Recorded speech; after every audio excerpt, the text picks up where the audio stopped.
All right, it's Monday afternoon, actually almost 3:30, and I thought I'd give you a little update as to the dialysis situation. I just finished my last set of my leg superset, which I'll tack onto this video to let you see the torture. It's not that bad, but it's enough to make a fat old man sweaty.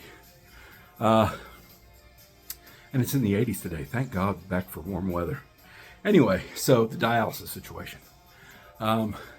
Fortunately, I did not set my alarm later this morning. I was thoroughly intending to sleep much later this morning, and I guess for some people, I slept till 8:30, and I know for some people that's pretty late, but it's not for me.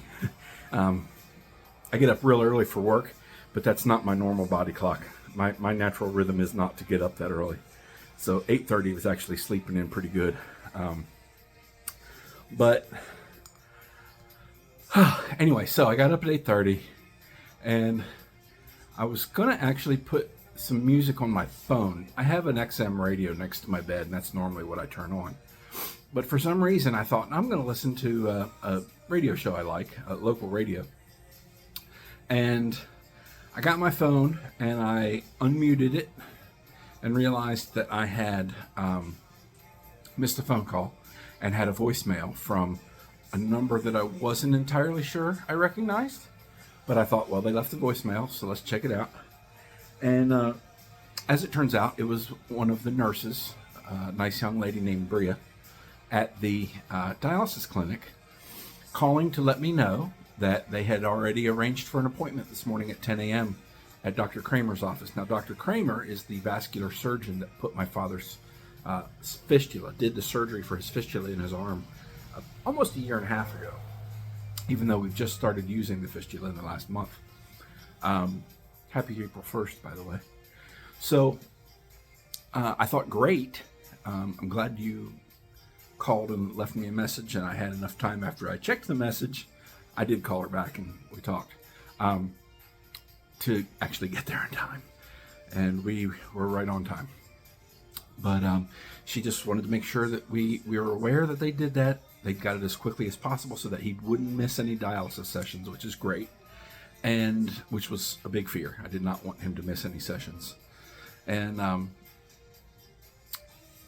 that they wanted to make sure he had not eaten or had anything to drink, which is good.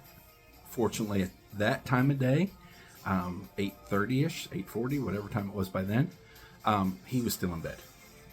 He sleeps late, which is part of the reason I do.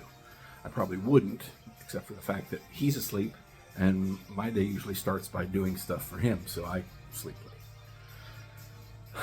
So, anyway, got him up, changed his clothing, cleaned him up a little bit, and hit the road. Now, Dr. Kramer's office is at the one of the Spartanburg hospitals. I don't even know what hospital it is.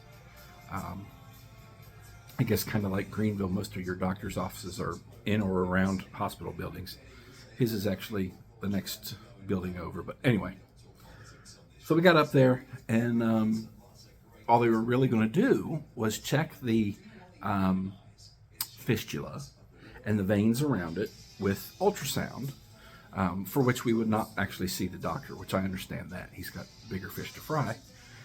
We deal with a young man named Nate. I say young because he's younger than me, I think, but anyway. And we have worked with Nate before.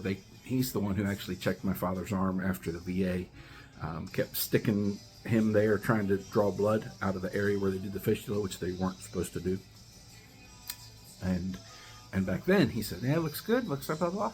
And then today he actually let me see. He showed me as he was doing the MRI and or the ultrasound, let me know what I was looking at. So on this screen of mostly gray mass, a black hole in the middle. He said that hole, that black circle, is the center of your father's vein. And he ran that ultrasound thing up and down and showed me where the vein splits off in the forearm, and it went from one hole into two. And I'm like, okay, I see it. It's plain as day. And he said, I don't see anything at all that looks like clots. They may, in fact, have taken clots out. Don't really know. All I saw was some blood on the table there.